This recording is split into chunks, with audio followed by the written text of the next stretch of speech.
Good morning. Good morning. Buenos días a todos. Thank you very much. I hope you had a wonderful Sunday. Here again in the Spain Pavilion, and today we have a very important day, which is the day of sustainable finance, which could be more finance for sustainability. We have the pleasure to have here the Secretary of State of Economy and Business Support of the Ministry of Economy and Business, and we have a serial of events, very relevant, very important. We hope you can stay with us for the whole morning, and then this afternoon we continue with sustainable finances. And so thank you very much, and now I give the floor to the Secretary of State. Anna, thank you very much.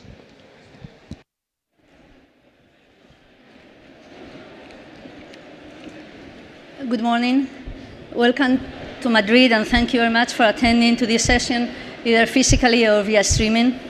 I would like to give a special thanks to those who had switched continents so they could attend this summit in Spain, because climate change is without any doubt the biggest challenge of our times. 4 years ago at COP21 in Paris, a historic agreement was reached to fight against climate change. However, recent scientific findings show that current greenhouse gas emissions continue to be a threat for our planet, with global temperatures set to rise by 3 to 5 degrees Celsius by 2100. So to intensify and increase the ambition of our action to limit the increase of global warming is a must. The world is heading in that direction, but we need to speed up our response, to act urgently and with more ambition. We need to use scarce public resources better and mobilize more private investment in order to achieve our objectives. Spain's offer to organize COP25 event in Madrid is, of course, a sign of friendship to our Chilean colleagues, and at the same time, the recognition that climate change is an urgent priority to which our country is deeply committed. I want to thank everybody for the great job that has been done in these few weeks.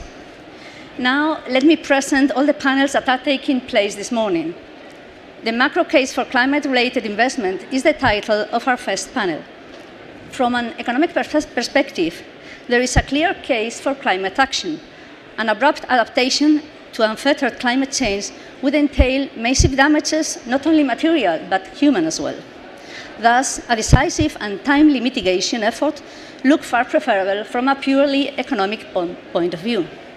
In our country, the Ministry of Economy and the Ministry for Ecological Transition are working together on a decarbonization plan for the next decade. This plan is both ambitious and realistic, and takes into consideration the sizable transitional cost involved for specific groups, territories, and industrial sectors. This is by no means a purely environmental undertaking. On the contrary, it is a key component of any economic policy worthy of the name. As we will see this morning, the basic cost-benefit analysis underpinning the fight against climate change has two important and positive added benefits. In microeconomic terms, future competitive advantages will lean in being able to produce the smallest possible carbon footprint. Hence, a swift internationalization of carbon externalities in each country will induce national companies to adapt quickly and become competitive in that future decarbonized world. In macroeconomic terms, we have a world's dearth of investment, with quasi-zero interest rate and increasing difficulties for economic policy in its quest to stabilize the economy over the cycle. So a vigorous climate-related investment program can change this state of affairs, as the first panel will emphasize.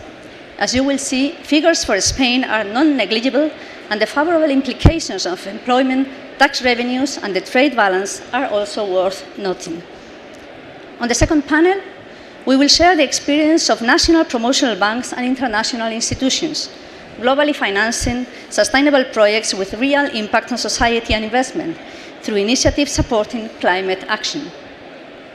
To reach the goals of the Paris Agreement, actions undertaken by the international community should induce structural changes in our growth models, which in line require massive investments in a wide range of sectors, from renewable energies to mobility, including waste treatment, water management, forestry, and agricultural resources. In this context, financial institutions markets and authorities are working together to establish a new framework to raise resources in the market for projects with real cost effectiveness and measurable impact in climate change and decarbonization. ICO, as the Spanish National Promotional Bank, is devoted to merge its expertise and resources with other key public and private players. We signal the importance of developing a set of principles and tools in order to promote green and sustainable finance and investment. In fact, ICO is having an active and leading role to promote sustainable finance in Europe, with its first green bond issuance in 2019 for 500 million euros within its sustainable bond program that has allowed up to date to raise funds for 3.5 billion euros. In 2019, ICO is doubling its efforts to finance sustainable projects, including 800 million euros in Spain and 450 million globally on energy efficiency and renewable energy sectors, 6 million tons reduction of carbon emissions every year. At the EU and global level, ICO is working together with several relevant national promotional banks, the European Bank for Investment, the German KfW, the Italian CDP, the French CDC, the Polish BJK, to develop initiatives with worldwide impact on climate change and sustainability, such as the Joint Initiative for the Circular Economy or the Clean Ocean Initiative. The Spanish Bank's collective commitments to climate actions will be our third panel. The Spanish banks are being very active in showing their commitment to climate actions over the last years. From an individual perspective, Spanish banks' move to commit with climate change action is twofold. First, they are adapting their strategy to integrate climate risks from a prudential approach and deal with potential adverse impact in their portfolios. In addition, the Spanish banks are also adapting their internal process to be carbon neutral in their operational functioning, incorporating environmental friendly good practices in all areas of the company.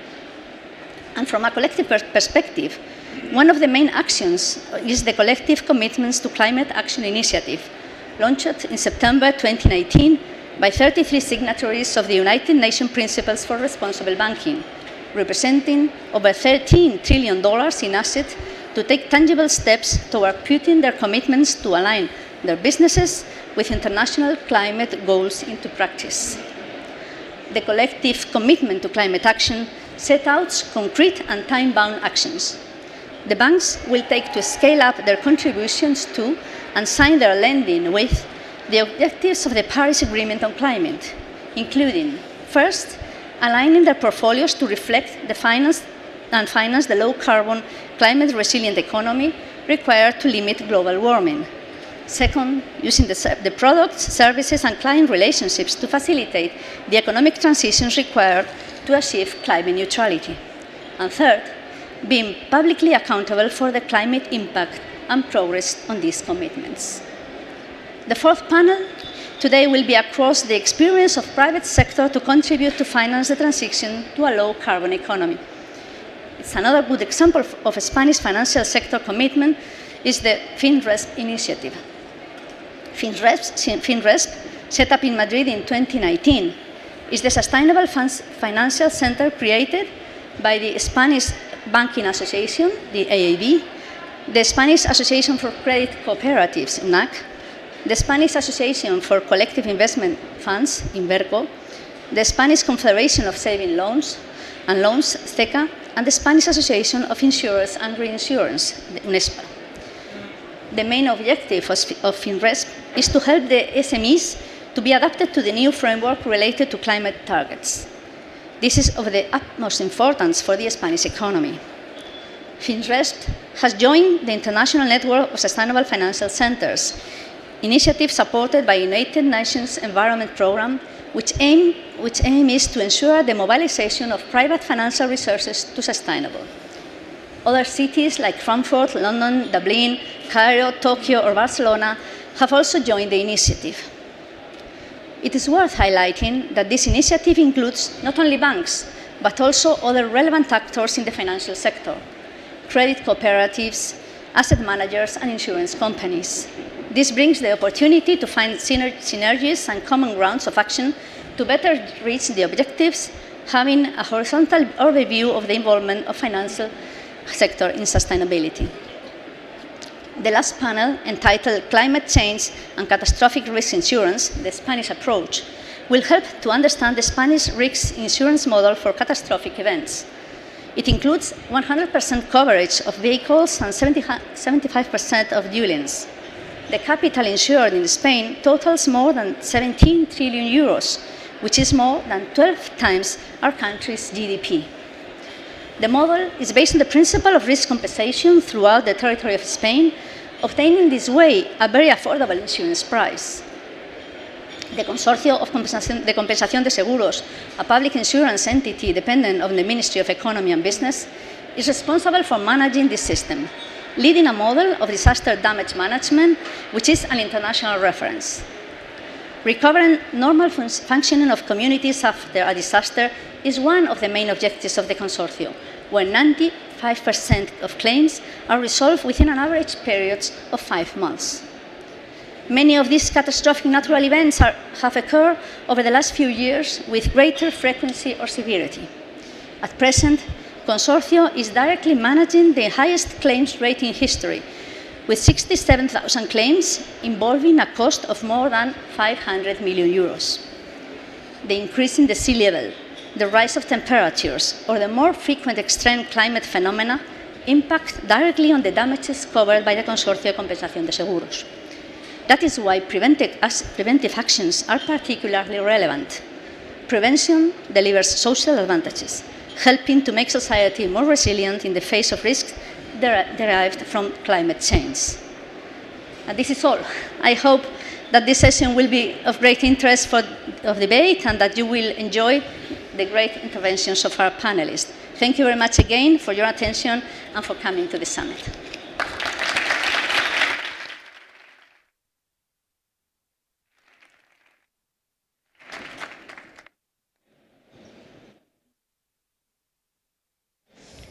Thank you very much, Secretary of State. Now we have the first panel, the Director General of Economic Policy, Luis Martí, and Miquel González from BC3 will explain and will talk about the macroeconomic impact model of climate change. Please.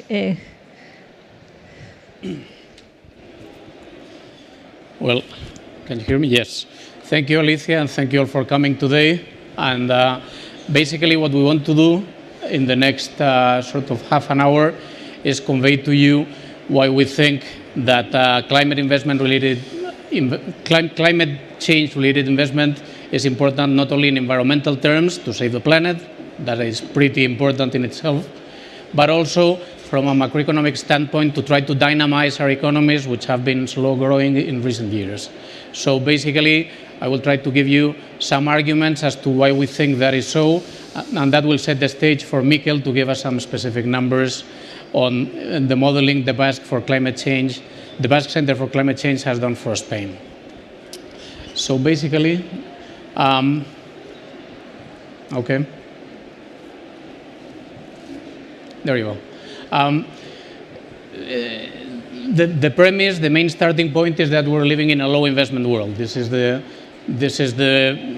established fact essentially, even though, as you can see in the slide, some people put it in question. They look at graphs such as this one. This is the investment to GDP ratio in the world in the past 60 years. And, you know, they say we're right here. It's lowish, historically speaking, but it's not really catastrophic.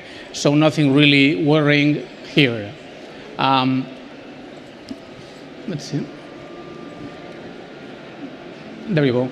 So, however, when you look at developed countries, the situation is pretty different. You can see both in Japan and the Eurozone, not only very low levels right now, that is 2017, but also a very clear, unmistakable downward trend in both cases. Developed countries are important for two reasons mainly. One is that they weigh a lot in the world economy, still as of this date. The other thing, which is more important for these purposes, is that they tend to invest as much as they want, whereas developing countries invest as much as they can due to financial constraints.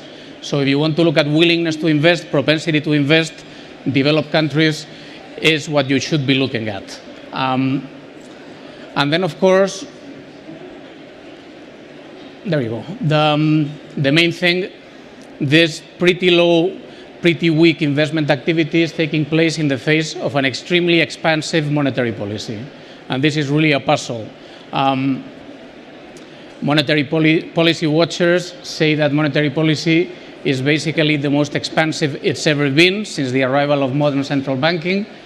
And this extremely expansive monetary policy is coexisting with extremely low, weak interest rates. And this is obviously a very clear puzzle. Some people like to focus on the fact that monetary policy is very expansive as if it were relevant in itself. But the really remarkable fact here is that you can have such an expansive monetary policy having basically no effect on investment rates. Then again, some people say, it may not be propensity to invest. It may, after all, be about financial constraints. There's a lot of debt going around in the world. Corporations have taken on a lot of debt, and they might be willing to invest, but they can't because of financial constraints. However, as you see in the slide, the US corporate tax rate enacted in 2016 gives us a pretty good indication of why this might not be the case. This might not be a relevant explanation. In the US, as you probably know, a corporate tax rate cut was enacted in 2016, 2017, putting basically several percentage points of GDP in the pockets of American corporations, directly to their bottom lines, to their profit lines, thus enhancing their capacity to invest their disposable income. However, after that, basically nothing has happened. The purpose of the tax cut was to induce investment, and really very little corporate investment has been induced. Basically, what corporations have done is either sit on their cash, add to their cash holdings, or else give the cash back to their shareholders, usually via share buybacks. So you have to think about how really remarkable this is. Corporations are essentially entities whose stated purpose is investment. You give them basically free money, and they don't have any worthwhile investments to undertake with that money. That is really a puzzling situation. And then, just to wrap this first section up, you can resort to the test of normalcy of investment rates, which are basically whether they can sustain GDP without policy support in cyclically neutral times. Now we live roughly in cyclically neutral times, so just ask yourselves whether investment rates would be able to sustain GDP in the absence of the massive support from monetary policy they are receiving. I think pretty clearly the answer is no. So we do have a problem of insufficient investment, a dearth of investment in the world.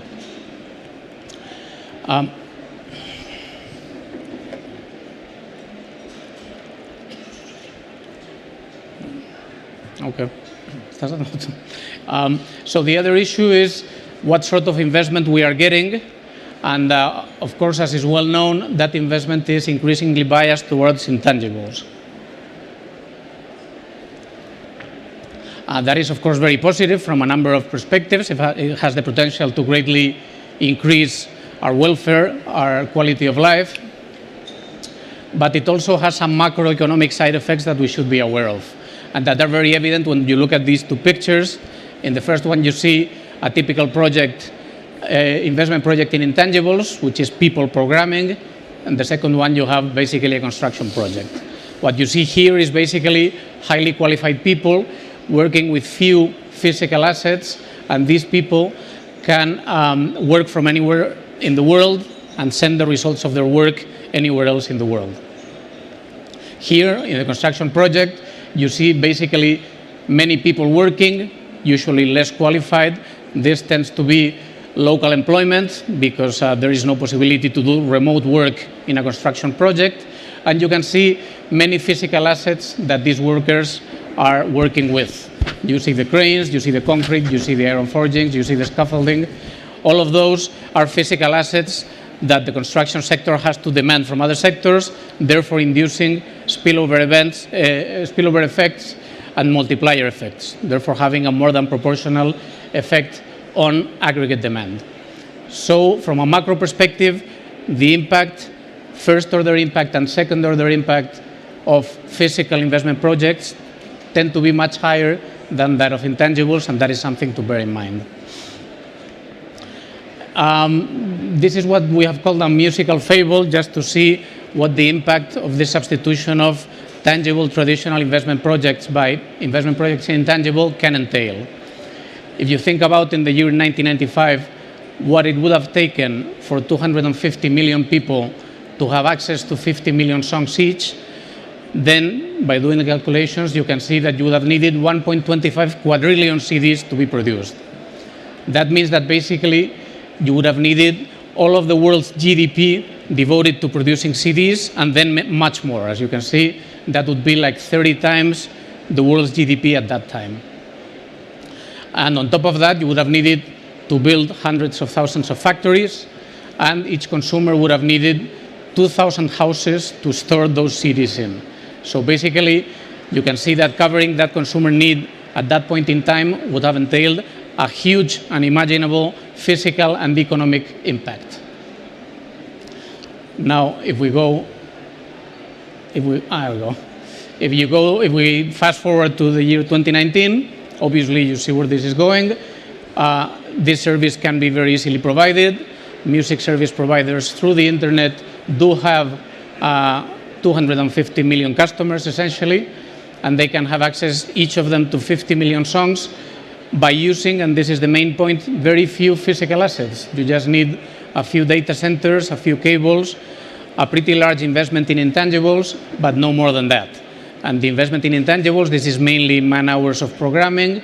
You need to code for the app, you need to digitize the songs, but that is also a one-off investment so that you can then cater to additional consumers at basically zero marginal cost.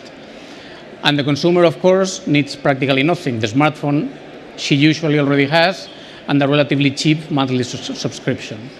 So this consumer need, which it would have been unimaginable to be able to cover, because you would have needed basically all the productive resources in the world to do that 25 years ago, can now be provided with an extremely limited economic and physical footprint. So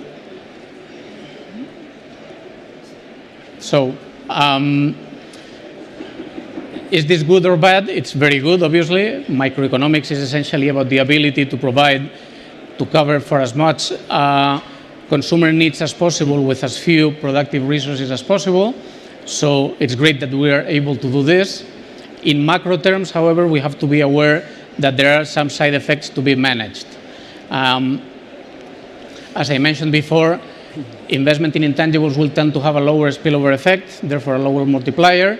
And in the context of slow growing demand in the world, it will tend to have deflationary effects with an impact on the quantity and the quality of employment, and particularly a deterioration of employment prospects.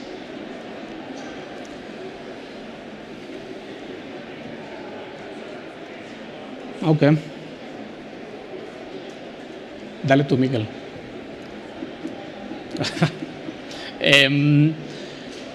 So consequences for our societies, basically we're living in a society in the developed world with very happy consumers. They have access to a lot of entertainment, the songs, the movies, it's all very cheap, the convenience of e-commerce, that's great, but workers are not so happy. And this has a lot to do with insufficient investment. And of course, unhappy workers, even if they are relatively satisfied consumers, tend to be unhappy voters, and this is what's happening. You see the social strains created by all of this, leading to political tensions, political polarization, and in the end also the populistic tendencies that we're seeing in many of our countries right now. So, how can climate-related investment help in this situation? And I will turn the floor after that to Mikel. First of all, you need investment, and you get investment, so that is obviously good. That investment, as Mikel will tell us in a minute, is macroeconomically significant if we are to fulfill our climate commitments. Also, most of it will be of physical, tangible nature. Obviously, part of that will be digitization, technology deployment, and so forth. But a large part of it will be traditional investment of the traditional kind. Transmission towers, storage systems for the electricity sector, renewable plants, recharging stations for electric vehicles, the purchase of electric vehicles itself, heat pumps, the refurbishment of industrial plants, and so forth. So basically, by and large, this will be traditional physical investment with that local bias that I was previously mentioning. And then one last point, climate change-related investment has the potential to change perceptions in financial markets. Financial markets have been expecting for a very long time, as you know, that interest rates will be zero or very close to zero for a very long time. This is the yield curve for the euro area. You see that even in 30 years, it's expecting rates, the presently applicable rate is 0.2%, so very low. This means essentially that financial markets are expecting investment to remain extremely weak for the foreseeable future, basically for the rest of our lifetimes. And climate change-related investment has the potential to change this.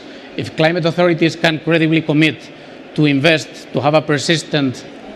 Well, I think I don't need to explain the European Union climate objectives. Most of you will know that very well. But maybe it's not so well known that all the member states of the European Union, in order to help the European Commission and the European Union to achieve the targets that they have been committed with the Paris Agreement, all member states have to prepare this energy and climate plan. And this plan needs to be submitted for the European Commission this year with two main objectives. One was to present the national objectives and the measures that will be necessary to achieve those objectives. And a second demanding from the European Commission is that this plan should be go together with an impact assessment plan, an impact assessment of the plan. So we at the Basque Center for Climate Change, we have been working with the Ministry for the Ecological Transition and with the Ministry of Economics in order to develop this impact assessment plan. Because the time is quite limited today, I will briefly explain some part of the Spanish national plan, but all the details on the plan and on the impact assessment can be accessed in the links that you can see there. So you have the documentation of the plan, and then in the second link you can have the 100-page impact assessment where everything of the plan is explained.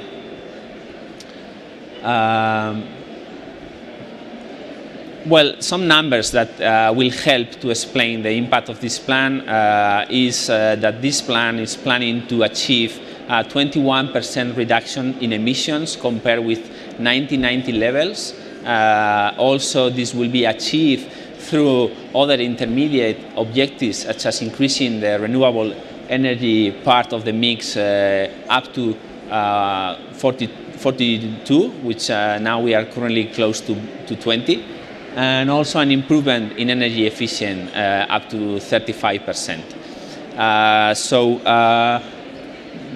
From some people, this target 21% could be perceived as not ambitious enough if it is compared with the European Union objectives, but one has to think on the trend of the emissions that the Spanish economy has been experiencing in the last years.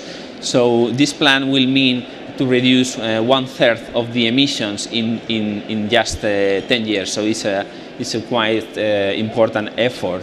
And in these figures, you can see two lines. One is the blue line, which is what the plan projects without any new measures, and the red line, which is the plan, is the measure that we need to, if we implement these measures, the emission reductions that we plan to achieve. And of course, this will have an impact in the energy mix that will be much more renewables than it is now. I will not give details of the plan. It's also a very big document with almost 300 pages detailing all the measures, all the needs that will be needed, also in relation with investments and so on. But let me send you just two messages. The two sectors that will be requiring more emission reductions will be the power sector. They will reduce emissions by 70% in 1 decade, and the other one is the transport sector, which will reduce emissions by 30%. Especially the power sector is very relevant because most of the investments will be coming through this sector, and also because there is going to be a big transformation in this sector, because we are going to have a phase out of coal and nuclear that has to be substituted by renewable energies that needs this energy and investment flows. Well, also let me stress that this plan will reduce 10% the energy dependence of the country with respect to other countries, and that will save in an accumulative terms 75 billion euros in imports of fossil fuel. So that you will see later will have an important economic effect. So let me also spend some time explaining to you the methodology that we have used to assess this plan. We have been working with a model called DENIO. DENIO is a dynamic econometric national input-output model, and we have been using this model in interrelation with some models that the Ministry of Economics have in the energy sector. So there has been a link between these two models in order to provide a coherent framework. Also, there has been use of an electricity model in order to guarantee that this phase out 5 minutes is guarantee the electricity supply in any moment of time. So with the information, with the measures from the Ministry for Ecological Transition, the investment needs, and the economic scenarios of the Ministry of Economics, we have been able to produce results in terms of GDP, employment, and also in terms of distributional implications. This is important for us. It's not only to measure the macroeconomic effect of the policies, but also having in mind this word inclusion, we also have to see how this affecting to vulnerable groups or low-income groups. And finally, we have also used another model that we have at BC3, which is TM5 Fast, in order to measure the impacts on health. So I will go very quickly. Investments. Our estimations, with the help of the information provided by different ministries, is that this plan will mobilize 238 billion euros in the next decade. And a large part of them, 80% of this investment, will be private investment, and the other will have to be provided by the public sector. Of course, renewable energy efficiency will be those sectors that those technologies that will be need more investment, but also we need investment in enhancing grids and in the electrification of the economy. This is the flow of investment. And finally, before I present some results, let me just briefly say two things. One is that in all the scenarios that we have prepared, we introduce as a restriction the achievement of the path of stability and growth. So the debt is reduced by 2022, and then it's maintained. So there is no possibility in the plan to increase the debt, and also households cannot increase in the scenarios the debt. The only investment that can have a positive effects then are those coming from private investments, because we assume that there is no crowding out effect. That this connects very well with the presentation from Luis. In a low interest world, this assumption is quite acceptable. Also, if we consider the unemployment rates in Spain that are still very high. So the effect that I'm going to show you very briefly are coming from two sources. One is the investments. When you get investment, of course, that is boosting the economy and creates economic activity. But the second effect that is less explored is the effect of change in the energy system. We are changing the system to a system that is is saving energy, so it's allowing people and firms to get more resources to be spent in other things, so that creates another economic boost. And secondly, we are substituting the imports of fossil fuels by the local production with renewable energy, so that also creates more value added in our economy. So if we take in consideration these two effects, you can see here what are the economic implications. So in the blue line you see the scenario without the existing with the existing measures, and in the red line you see the plan. I mean the measures of the plan, and you see that the economic growth increase, and we will have up to 25 billion euros more than the reference scenario in 2030.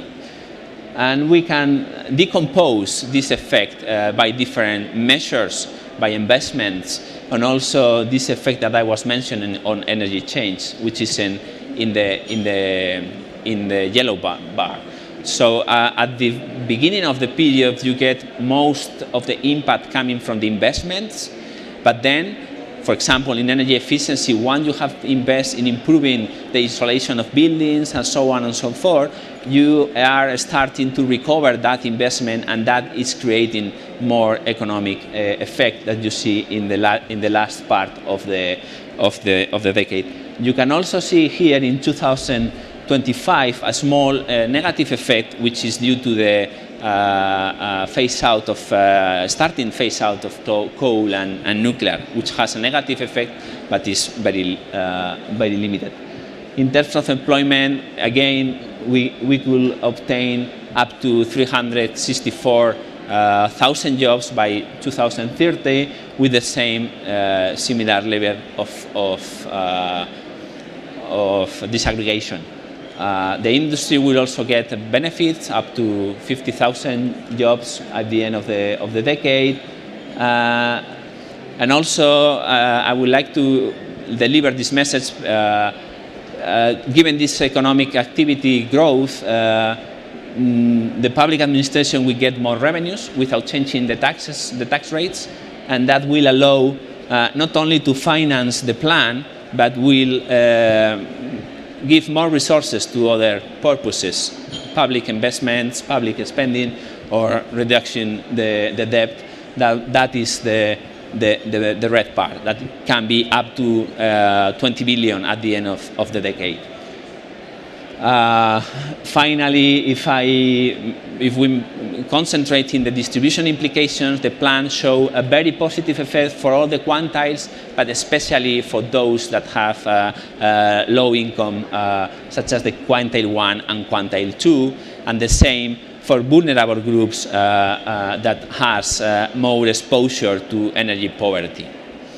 Finally, health co-benefits are also a part that we can measure that everybody is going to benefit from. So we get a reduction in the other pollutants and also in premature deaths using our model TM-FAST. We see a 25% reduction in premature deaths. So conclusions, you see that this plan will deliver not only, as Anna was mentioned, the climate ambition that we need, but also economic opportunities in terms of investment, trade, GDP, employment, industry. It doesn't affect negatively to low-income groups, and also will affect everybody with health gains. So my last message will be that this plan is urgent, is necessary. We have to increase the ambition, but we have also to take in consideration that this plan, and for other countries as well, is an opportunity to grow, and it's an opportunity to get economic advantages, especially for countries such as Spain, which has an important dependence on fossil fuels and has a lot of renewable portfolio and renewable resources. So thank you, and sorry for extending my time too much. Thank you very much.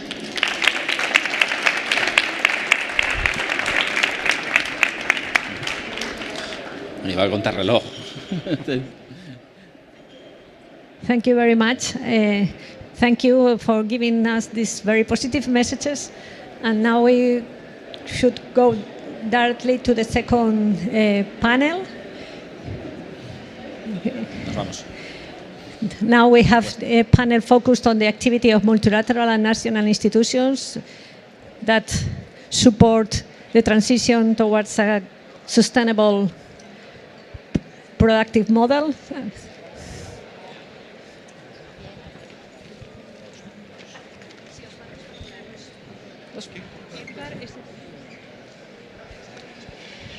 We have a 2 minutes break, but please don't move.